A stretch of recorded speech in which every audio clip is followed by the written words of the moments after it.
The sensor log preserved it exactly as it happened, not interpreted, not filtered, just the raw timestamp and the single line of data beneath it. Luminosity event, Sector 7 Theta, duration 0 seconds. That was the entry. The stars hadn't dimmed. They hadn't pulsed or flickered or shifted through the slow stellar processes that Covenant astronomers had cataloged across 4,000 years of careful observation.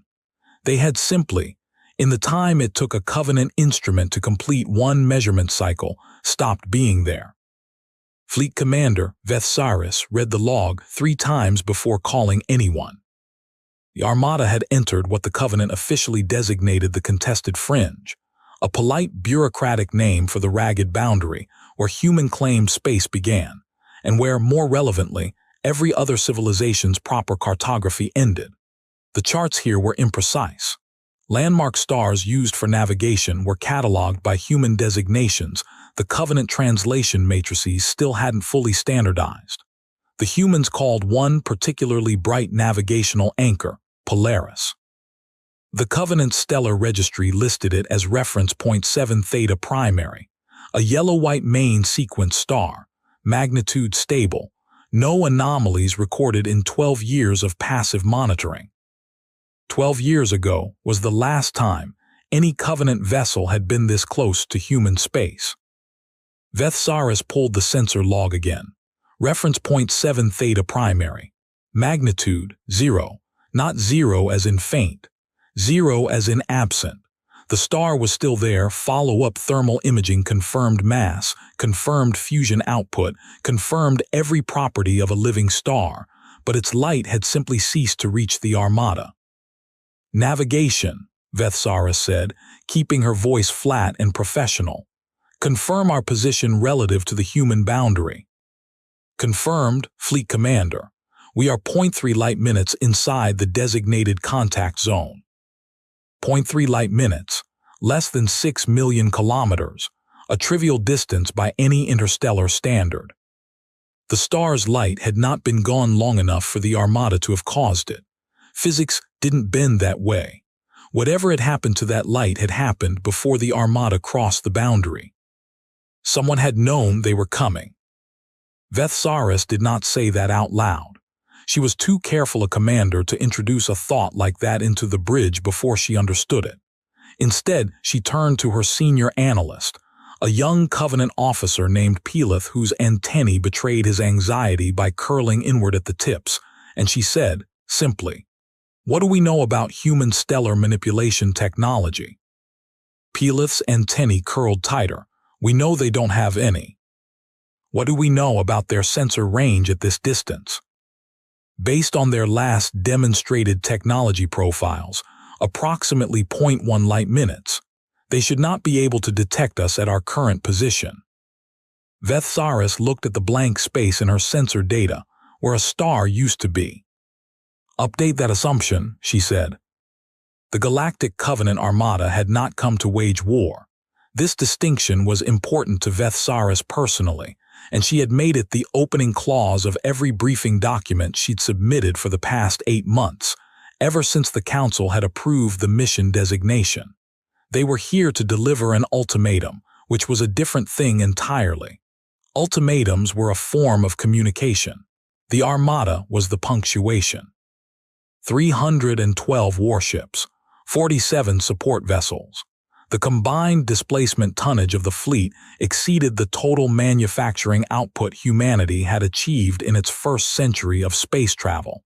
This wasn't a threat the humans could misunderstand. The mathematics of the situation were intended to be self-evident. The Covenant had been patient. For 22 years since first contact, they had tolerated human expansion into unclaimed territories at speeds that violated every precedent of Covenant-recognized civilizational development protocols. Humanity had been given timelines. Timelines had been extended. Negotiations had occurred on 7 separate occasions and had produced 7 separate agreements which humans had signed, ratified, and then continued to violate not through malice. The Covenant Diplomatic Corps had eventually concluded, but through some quality of human institutional organization that made long-term compliance structurally impossible for them. They simply kept expanding. They kept building. They kept arriving at places they weren't supposed to be yet and establishing facts that were very difficult to undo. The Armada was here to make the Eighth Agreement impossible to violate. Then the star went dark. By the time Vethsaris had convened her senior staff, 2 more navigational reference stars had vanished from the sensor logs. Not slowly, not partially. The readings showed them present in one measurement cycle and absent in the next, with no transition state, no anomalous radiation burst, no gravitational disturbance. Stars were simply ceasing to illuminate the space around the Armada. "Could be a sensor malfunction," said Admiral Adjutant Hasren, the Armada's second-in-command, a broad-shouldered Covenant male whose instinct in every crisis was to find the most comfortable explanation and defend it aggressively. "Across 400 independent sensor platforms simultaneously," Vethsaris said. It wasn't a question. Hasren's jaw moved. He didn't answer. "The humans are doing this," said Chief Analyst Peleth. He had spent the last 40 minutes reviewing the light absence pattern. His antennae had stopped curling and had gone very still, which Vethsaris had learned was actually the worst sign. "Look at the geometry. The missing stars aren't random. They form a perimeter." He threw the display to the main screen. "We are inside it." The room absorbed that. The missing stars weren't absent from the universe. They were absent from a specific volume of space. The light from those stars was reaching everything outside that volume perfectly normally. The Covenant's long-range relay stations still registered them. It was only from inside, from where the Armada floated, that they had disappeared. Something was eating the light that reached them. "How," said Hasren, "is that physically possible?" "I don't know," said Peleth, and then quietly, "That's the part that concerns me." The communication came 18 minutes later. Not through the emergency frequencies, not through the diplomatic channels the Covenant had established, not even through the standard military hailing protocols that both civilizations had agreed upon during the second round of contact negotiations. It came through the oldest communication method humans used in space. A tight beam radio signal, AM modulated, the kind of carrier wave humanity had been broadcasting before they understood what stars were. The translation was simple. The voice on the recording was a woman's. She sounded calm in a way that Vethsaris's translation sweet-flagged with a notation she'd never seen before: emotional register, controlled suppression of affect. Possible indicator, high stress concealed by deliberate effort. "Covenant Armada, this is Commander Elena Vasquez, United Earth Defense Coordination. We see you. We want you to know that we see you, and we want you to understand what you're seeing." A pause, not the pause of someone choosing words, the pause of someone who had already chosen them and was taking a breath. "You came here because you think this is a negotiation with consequences attached. We want to be very honest with you. It isn't. Go home." Hasren exhaled through his nose. Remarkable arrogance. Vethsaris was still looking at the display. The perimeter of missing stars had grown by 3 points since Peleth's briefing. Whatever was eating the light was expanding. "Play it again," she said. She listened to Elena Vasquez's voice 4 times before she identified what bothered her about it. It wasn't the content. It was the timing. The signal had been sent before the Armada crossed the boundary. The transmission lag worked out to a point where Vasquez had spoken those words while the Armada was still in unchallenged Covenant space, before the sensor anomalies began, before anyone on either side had officially acknowledged the other's presence. Vasquez had told them to go home before they arrived. "She knew our entry time," Vethsaris said. "Impossible," said Hasren. "The mission parameters were classified at the highest council tier. No human intelligence network has penetration at that." "She knew our entry time," Vethsaris said again. "That's not a question, Adjutant. It's what the timestamps show." The room was quiet. "So either," Peleth said carefully. They have an intelligence source inside the Covenant Council itself, which would represent a security failure of historic proportions. Or they calculated it, Vethsaris said. They looked at the political situation, the timeline of our diplomatic failures, the composition of forces we were assembling, and they worked out when we would come and where we would enter. She let that sit. They've been waiting for us, she said. Not reacting, waiting. The first human ship appeared on sensors 43 minutes after the communication. A single vessel, holding position approximately 2 light seconds from the Armada's forward line. It was, and this detail lodged in Vethsaris's mind and refused to leave, small. By every metric the Covenant used to categorize military vessels, the human ship was in the 3rd lightest classification tier, what the Covenant would designate a fast courier or a light escort. It had no business being here. Against 312 warships, a single light vessel wasn't a threat. It wasn't even a gesture. It was a question. "What is it doing?" Hasren asked. The sensor answer came back immediately. The vessel was not powering weapons. It was not maneuvering.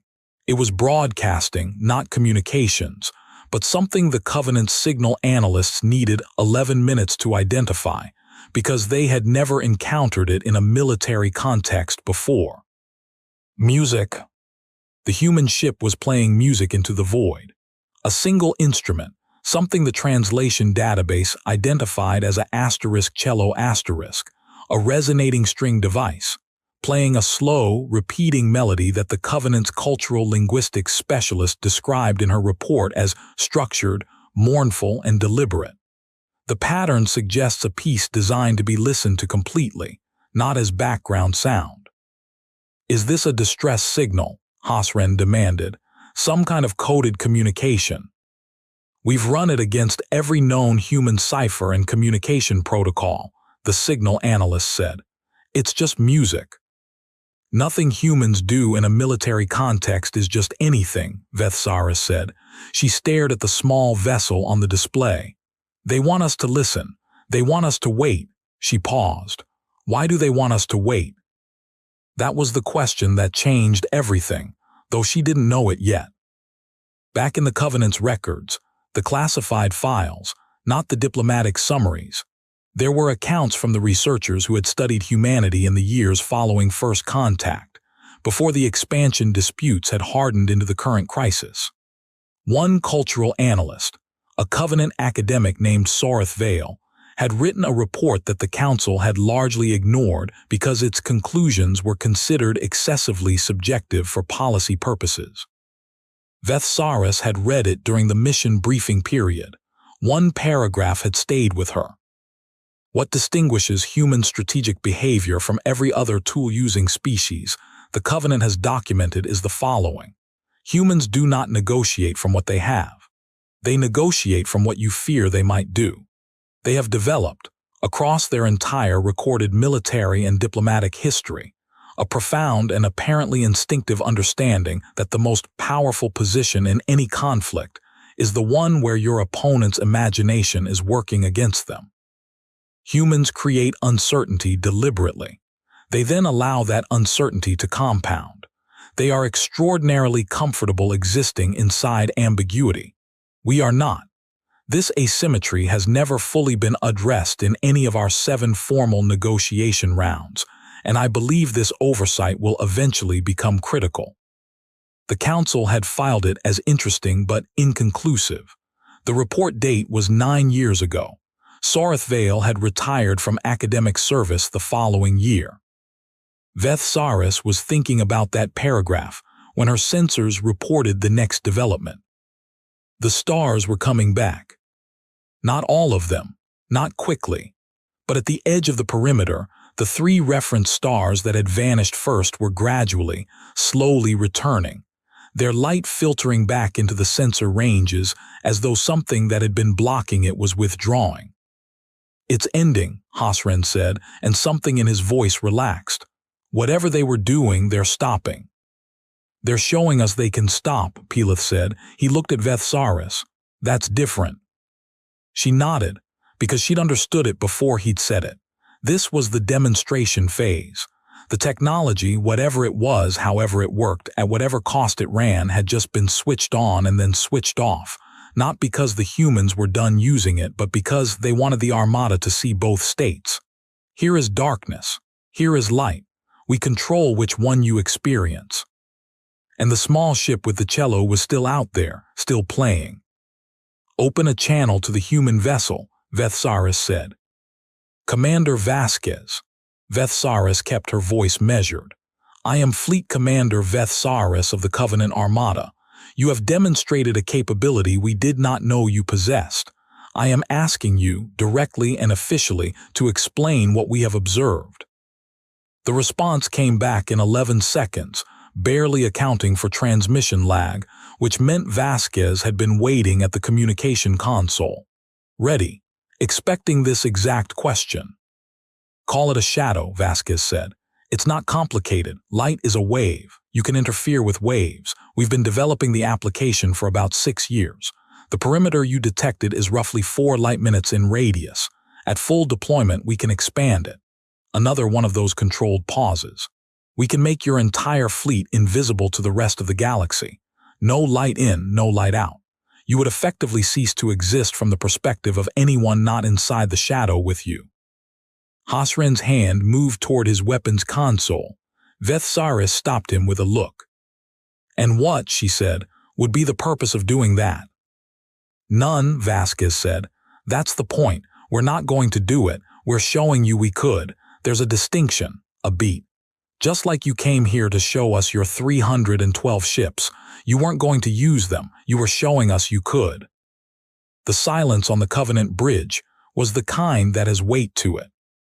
You are attempting to establish equivalence, Vethsaris said. I'm attempting, Vasquez said, to have an honest conversation.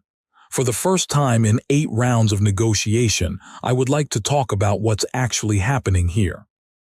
What was actually happening here? And this was the moment Vethsaris's understanding of the entire mission restructured itself without warning. Was not what the Covenant Council had briefed her it was. The Council's position had been straightforward. Humanity was an expanding junior civilization in violation of Covenant expansion protocols, and the Armada was here to make those violations materially costly. Standard enforcement mechanics.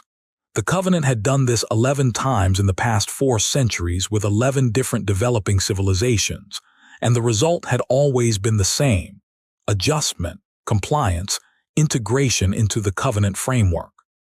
The mathematics of force were universal. But the Council's position had been built on an assumption that was sitting in the classified research files, unmarked, unremarked upon, an assumption that Vethsaris now realized had never been tested. They had assumed humanity was expanding because it didn't understand the rules. You've read our treaty violations as incompetence, Vasquez said. The music had stopped. The small vessel was just a point of light on the sensor display now, quiet and still. I want you to understand that they are the opposite. Every boundary we've crossed, every timeline we've ignored, every agreement we've signed and then continued past, we did those things deliberately, not because we didn't understand the Covenant framework. A pause that felt different from the others, heavier, more personal. Because we understand it completely. And we have spent 22 years deciding whether to be inside it or outside it, and we have made our decision.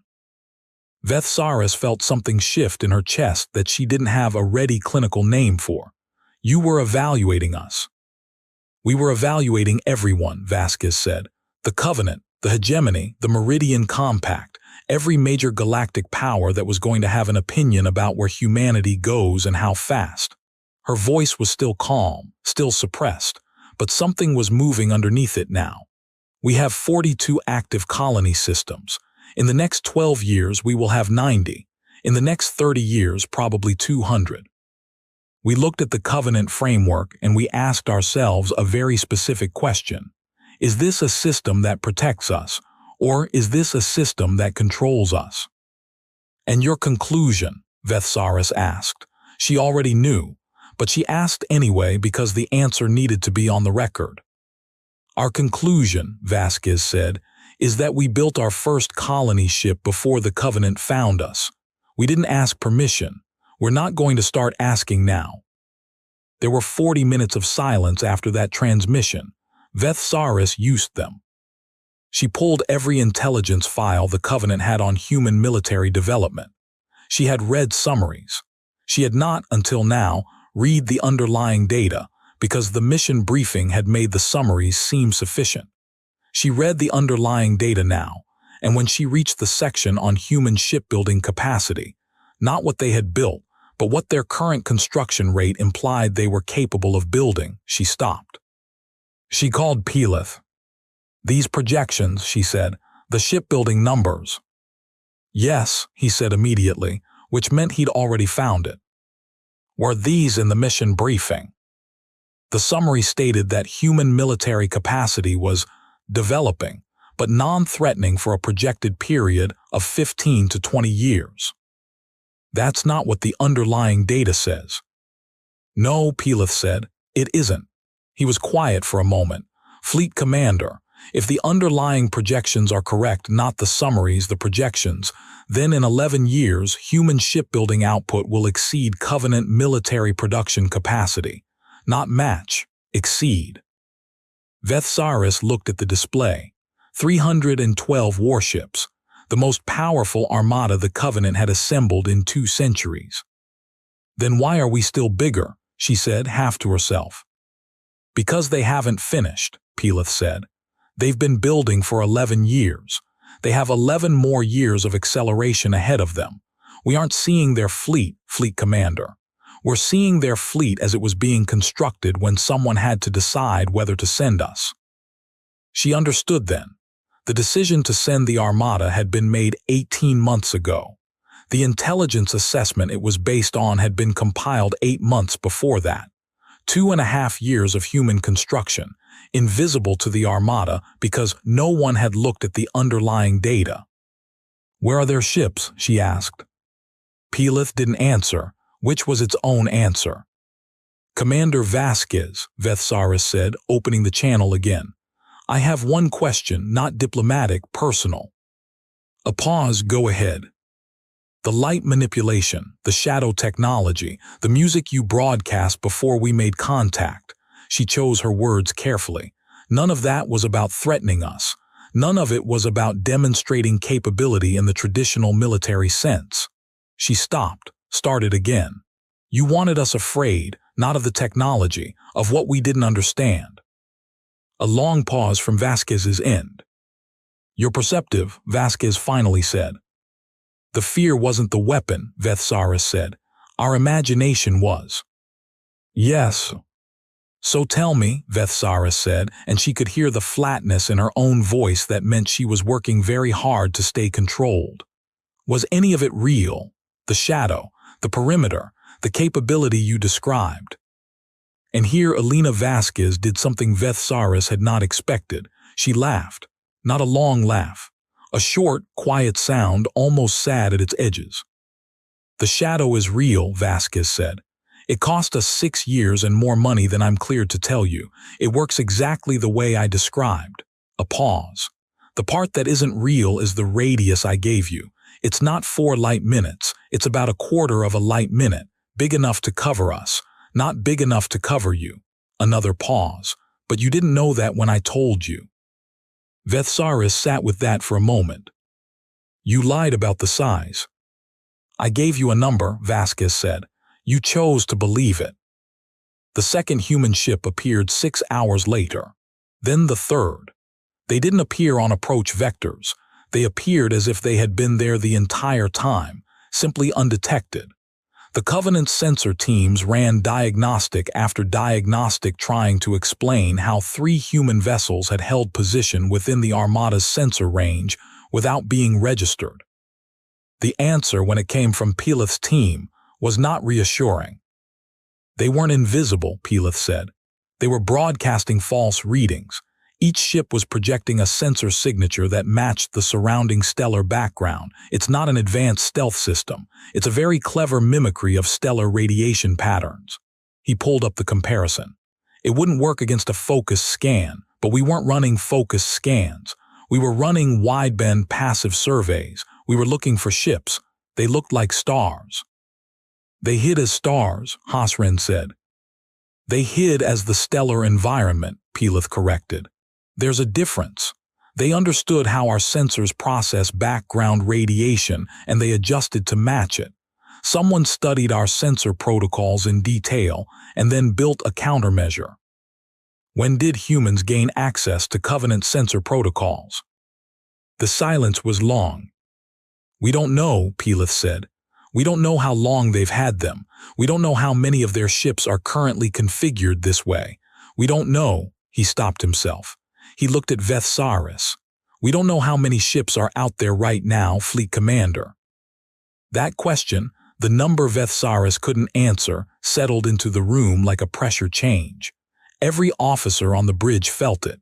312 warships, the most powerful Covenant armada in 2 centuries. And they were floating in a space where the stars had turned off and they couldn't count the enemy. Vasquez, Vethsaris said, opening the channel without preamble. How many ships do you have in this sector? A pause. Enough, Vasquez said. Private communications between Vethsaris and the Covenant Council were encrypted at 8 layers. It took 14 minutes to compose and transmit the message and 47 minutes to receive the response, accounting for the relay distance. She sent the message honestly, which she knew would not please certain members of the Council. Intelligence assessment's underlying mission parameters appear to be materially inaccurate. Human capability profile requires comprehensive reevaluation. Requesting authorization to shift from enforcement posture to negotiation posture, pending Council review. The Council's response was 60 words. She read it 3 times. The authorization was denied. The Council's position was unchanged.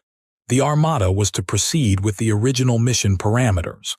The Fleet Commander was reminded that the purpose of the Armada's presence was to demonstrate Covenant resolve, and that retreating under demonstration of human capabilities, however unexpected, would represent a catastrophic loss of Covenant prestige across all observed civilizations. The word prestige appeared twice in 60 words. Vethsaris set the message down.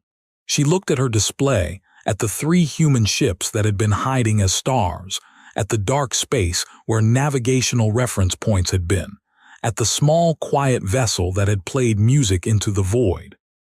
Pelith was watching her. The Council, she said carefully, has not read the underlying data. No, he said, they read the summary.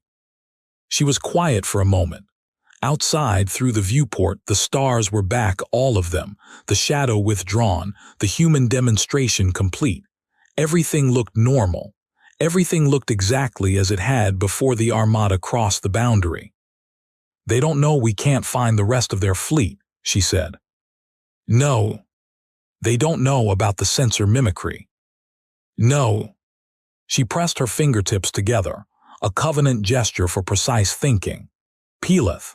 How many human ships could theoretically fit in the sensor shadow of this stellar region, ships using the mimicry technique, without us detecting them at current scan resolution? Pelith ran the numbers. He ran them twice. When he looked up, his antennae had gone flat and still in the way she now recognized. Theoretically, he said slowly, between 400 and 700 vessels, depending on configuration. The Armada had 312. There was a moment, in the early years of Covenant civilization, Vethsaris had read about it in historical texts, the kind studied as cautionary examples rather than proud heritage, when the Covenant's ancestors had encountered a species called the Valeth Moon. The Valeth Moon had been a smaller civilization, less developed, seemingly containable. The Covenant's ancestors had arrived with overwhelming force and had delivered an ultimatum, not unlike the one Vethsaris had been sent to deliver. The Valeth Moon had complied, completely, instantly.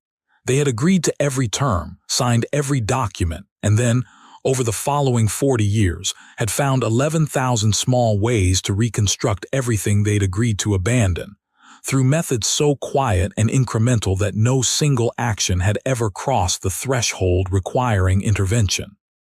By the time anyone thought to examine the cumulative picture, the Valeth Moon had quietly become a co-equal power within the Covenant framework, and the history books debated to this day whether that outcome had been planned from the moment of surrender. The humans, Vethsaris now understood, had studied that history. The difference was that the humans weren't pretending to comply. "Commander Vasquez," Vethsaris said, "I'd like to speak off-record." "Define off-record." "I'd like to speak as two individuals with information neither of our governments fully appreciates." A long pause, longer than the others. "All right," Vasquez said, "go ahead." "My council sent me here because the intelligence summary told them that a show of force would resolve this situation in 2 to 4 days, that you would recognize the asymmetry, negotiate modified terms, and accept a degree of integration into the Covenant framework that would stabilize the boundary disputes." Vethsaris paused. "I do not believe that assessment was correct." "It wasn't," Vasquez said. Her voice had changed subtly. Something in the controlled suppression had eased barely, like a thread of real feeling surfacing through professional discipline. "But I appreciate you saying so." "What I want to know," Vethsaris said, "is what you were willing to do if this escalated, not what you demonstrated, what you were actually willing to do." Silence, longer than any before. "You don't want to know that," Vasquez said quietly. "I think I need to." Another silence. Vethsaris waited. She had learned from the music in a strange way. She had learned that the humans were comfortable in silence, that silence was not uncomfortable pressure for them, that waiting her out was exactly wrong. So she waited and let the silence run and did not fill it. "We identified," Vasquez said finally, 19 Covenant strategic relay stations within 6 light-years of the boundary. We have had vessels in proximity to each of those stations for the past 7 months. They're hidden, you won't find them at current scan resolution, but they're there." A pause. "If this armada opened fire, those stations would be gone within 22 minutes. Your fleet would be operating in a communication blackout in this region for approximately 8 months. Vethsaris felt the cold move through her. "You were going to isolate us. We were going to make you fight a war with no coordination, no reinforcement, and no ability to call for help, against an enemy you couldn't accurately count, in a region where you couldn't see the stars." Vasquez's voice was very quiet now. "We weren't going to destroy your fleet, Fleet Commander. We were going to strand it, and then we were going to offer you exactly the same negotiation we're offering you now, from a position where you had no choice but to listen." "That is," Vethsaris said carefully, "a very old strategy." "We are a very old species," Vasquez said. "On the inside, the space travel is new. The rest of us has been doing this for 10,000 years. Vethsaris called Pelith into her private office and closed the door. "I'm going to do something," she said, "that may end my career." "I know," Pelith said. He had brought the relevant files already. Of course he had. "The Council's authorization stands. The mission parameters stand. I don't have independent authority to withdraw." "No," he said. "You have independent authority over tactical positioning. You don't have authority over mission objectives."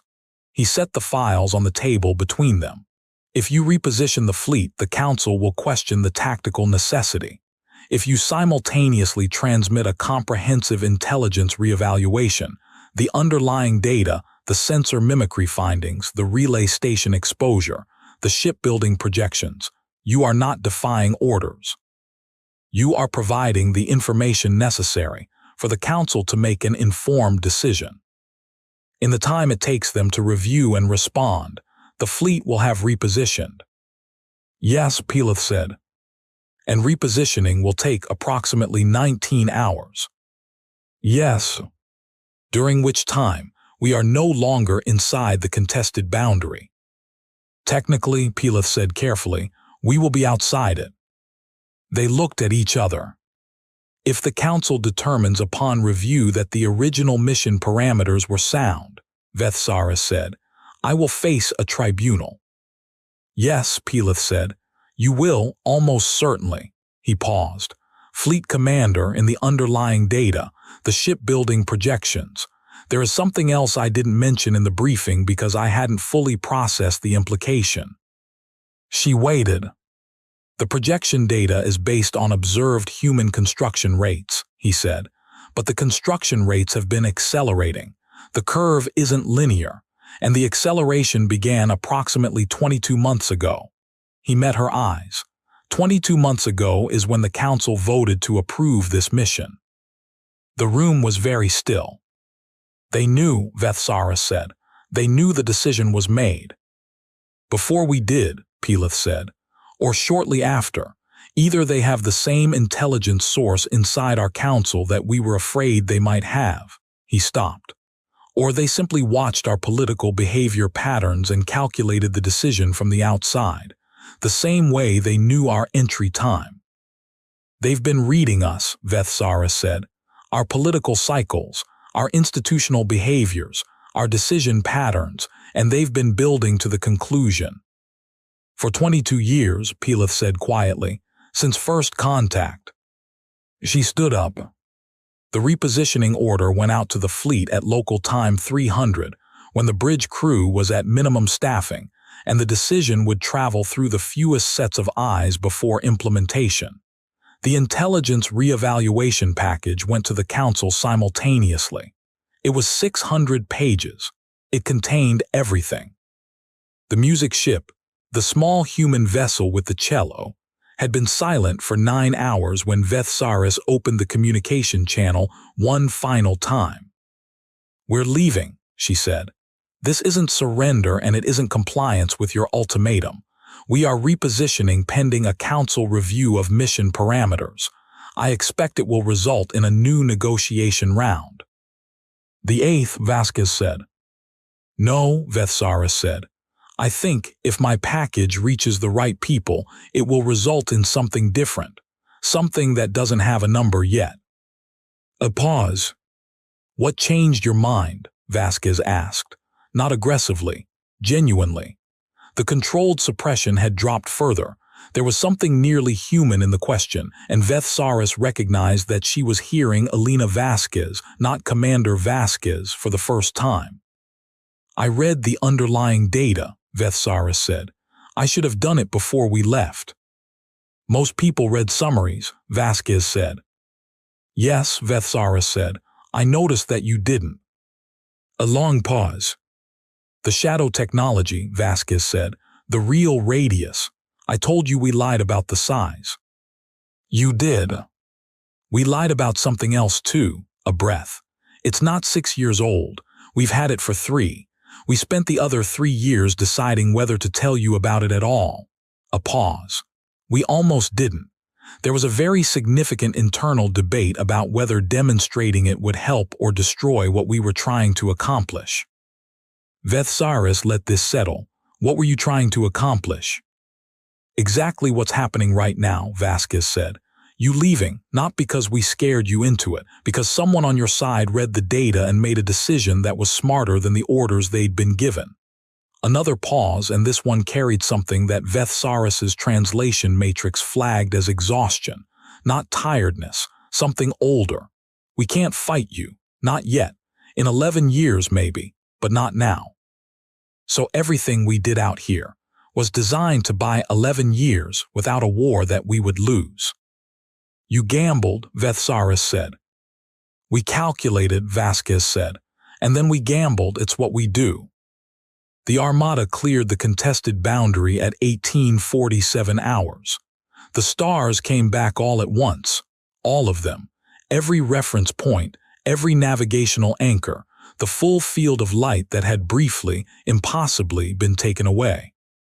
The sensor logs would later show that the shadow technology had been active for a total of 9 hours and 41 minutes, maintaining a perimeter that, at maximum extent, had genuinely reached almost a full light minute.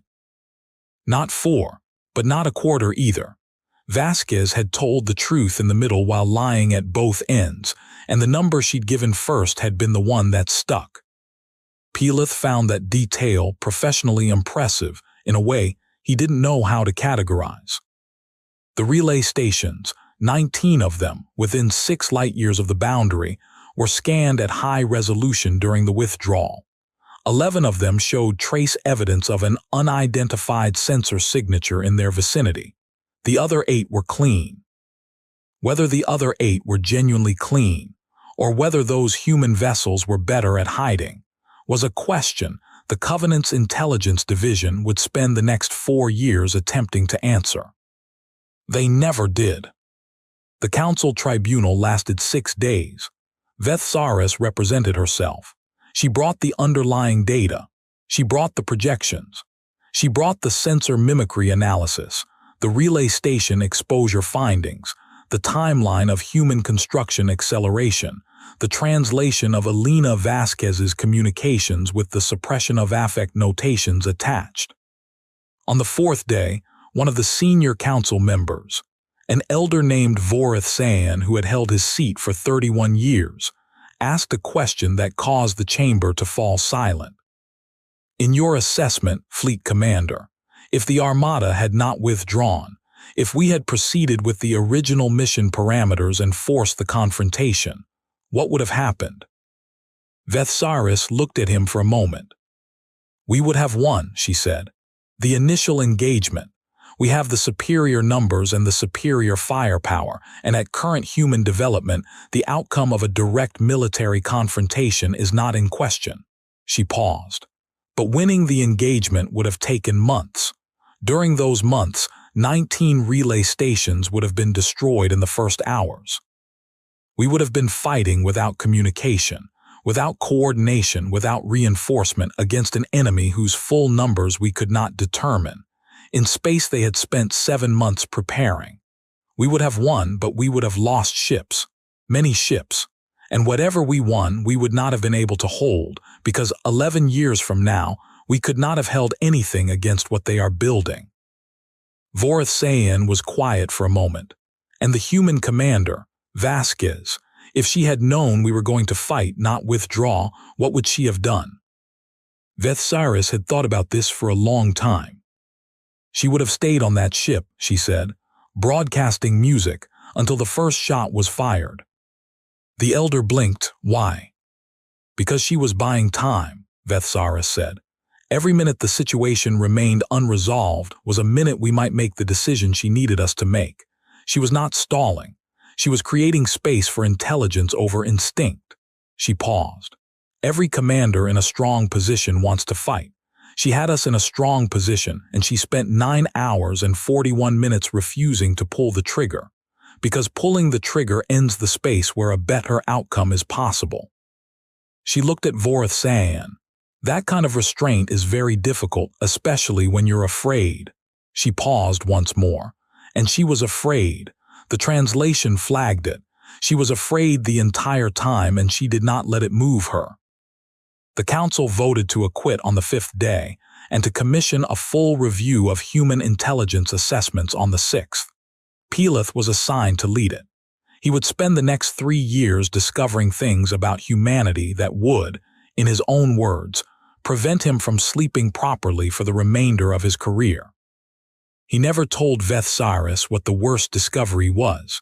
He said only that it was in the historical records, not the military ones.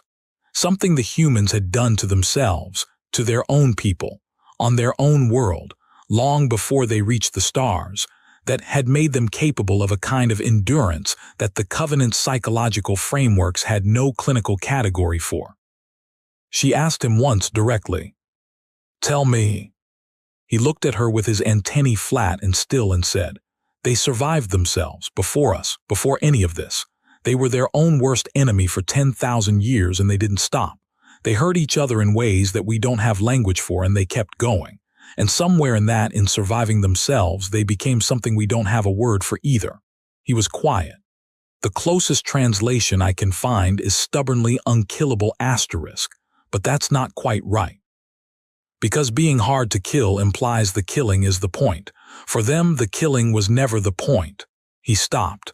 Continuing was the point, just continuing, no matter what. Vethsaris thought about Elena Vasquez's voice on the recording. The way the controlled suppression sat over something older and heavier, something that had learned how to stay quiet while carrying weight that would have broken a different kind of being. She thought about the cello playing into the void, slow, repeating, designed to be listened to completely. She thought about what it meant to play music in the direction of 312 warships and not run. 11 years later, the 8th round of negotiations produced a framework that took 14 months to draft and was ratified by both sides without incident. It established mutual boundary protocols, joint survey rights in unclaimed sectors, and a permanent liaison office. It was not a perfect document.